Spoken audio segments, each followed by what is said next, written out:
तो ये है जाना माना डब्बा फिटनेस इंडस्ट्री में जिसका नाम है क्रेटीन। इस क्रेटीन के डब्बे के बारे में आज बताने जा रहा हूँ मैं आपको कि इसका क्या प्रोसेस है, कैसे ये एटीपी लेवल्स बढ़ाएगा, किसको लेना चाहिए, किस टाइम लेना चाहिए, कैसे इस्तेमाल करना चाहिए। तो बने रहे वीडियो में। तो इस डब्बे को पहले रख देते हैं साइड में और फिर बात करते हैं हम क्रेटीन के ऊपर। तो वो क्रेटीन होता क्या है? क्रेटीन हमारा जो होता है वो मॉलिक्यूल होता है जो 4 सब्सटेंस से मिलकर बनता है। पहला तो होता है नाइट्रोजन और बाकी के 3 बचे हुए अमीनो एसिड्स, जिसमें से जो arginine, glycine and methionine plus nitrogen के साथ मिलकर बनता है क्रेटीन। क्रेटीन हमारी बॉडी में नेचुरली भी प्रोड्यूस होता रहता है। हम फूड से मिलता है, हमें क्रेटीन फूड से मिलता है, खासकर नॉन वेजिटेरियन फूड से। तो क्रेटीन का काम होता है हमारे अंदर जो एनर्जी लेवल्स होते हैं जिसको बोला जाता है एटीपी। एटीपी मतलब एडिनोसिन ट्राइफॉस्फेट।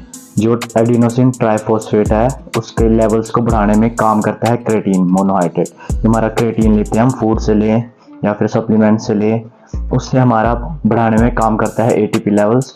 जैसे एनर्जी कैसे रिलीज करता है वो मैं आपको बताता हूँ। जैसे एटीपी जो है एडिनोसिन ट्राइफॉस्फेट वो कन्वर्ट होता है एडीपी में। एडीपी एडिनोसिन डाइफॉस्फेट एक फॉस्फेट देता है जिससे हमें एनर्जी मिलती है, एक एक्स्ट्रा एनर्जी मिलती है ताकि हम वर्कआउट के टाइम हैवी कर पाएँ, और उसी एनर्जी के लिए आपको फॉस्फेट टूट कर मिलता है।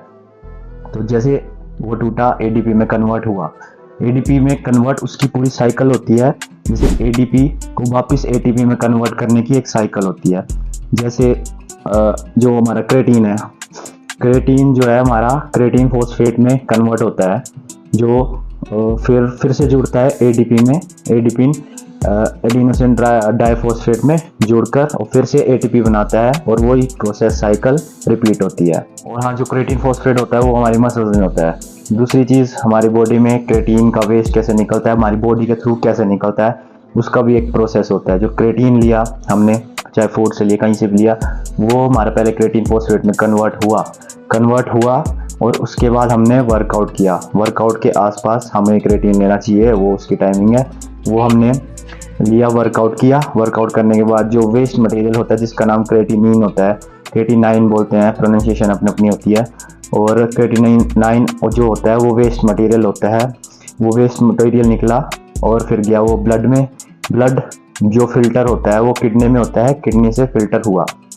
जैसे किडनी से फिल्टर हुआ वो गया यूरिन ब्लैडर में और उसके बाद यूरिनेट होकर वो निकल जाएगा। वैसे उसका एक्सक्रीशन सिस्टम होता है। तो ये प्रोसेस होता है, हमारा क्रेटीन जो है वो बॉडी के थ्रू ऐसे निकलता है।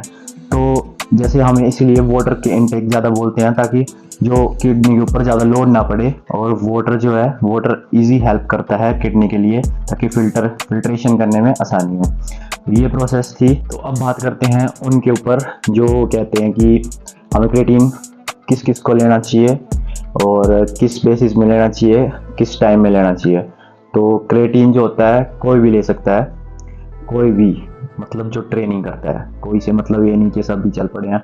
जो ट्रेनिंग करता है फास्ट मूवमेंट, जो मतलब शॉर्ट टर्म मूवमेंट होती है, जैसे कि स्प्रिंटिंग, वेट लिफ्टिंग, मसल्स जो हाइपरट्रोफी ट्रेनिंग है, उसके लिए क्रेटीन इस्तेमाल होता है। लॉन्ग टर्म वाली एक्सरसाइज के लिए नहीं, लॉन्ग टर्म एंडोरेंस में भी काम आता है लेकिन इतना लॉन्ग टर्म नहीं कि भाई मैराथन वगैरह भाई आप कर रहे हो तो उसमें इस्तेमाल क्रेटीन का कोई फ़ायदा नहीं है उसमें।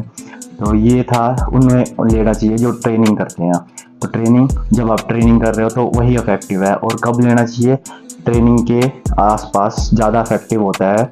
जैसे वर्कआउट से पहले ले लिया या फिर वर्कआउट के बाद। और कोई ऐसी चीज़ लेनी क्रेटीन के साथ जो इजी डाइजेस्ट करे उसको। जैसे मेरा होता है, मैं क्रेटीन लेता हूँ वे प्रोटीन के साथ। वे प्रोटीन के साथ मिलाकर लेता हूँ मैं क्रेटीन को ताकि जल्दी एब्जॉर्ब हो। तो ये मेरा था, बाकी आप भी ट्राई कर देखना।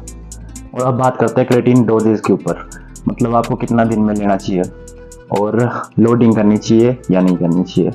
तो मैक्सिमम बहुत से लोग यही बोलेंगे कि लोडिंग करो, जल्दी अंदर एब्जॉर्ब होगा, जल्दी लगेगा। तो ऐसा कुछ नहीं होता, लोडिंग करके कोई फ़ायदा भी नहीं है। आप नॉर्मली बेसिस 3 से 5 ग्राम डेली बेसिस में लो, वो आपका धीरे धीरे 20-22 दिन में एब्जॉर्ब होता ही है बॉडी में। तब होता है वो सैचुरेट, तब होगा। तो आप नॉर्मल चलाओगे तो ठीक रहेगा, लोडिंग करके कोई फ़ायदा नहीं है। वो प्रोफेशनल बॉडी बिल्डर्स करते हैं, आपको करने की ज़रूरत नहीं है।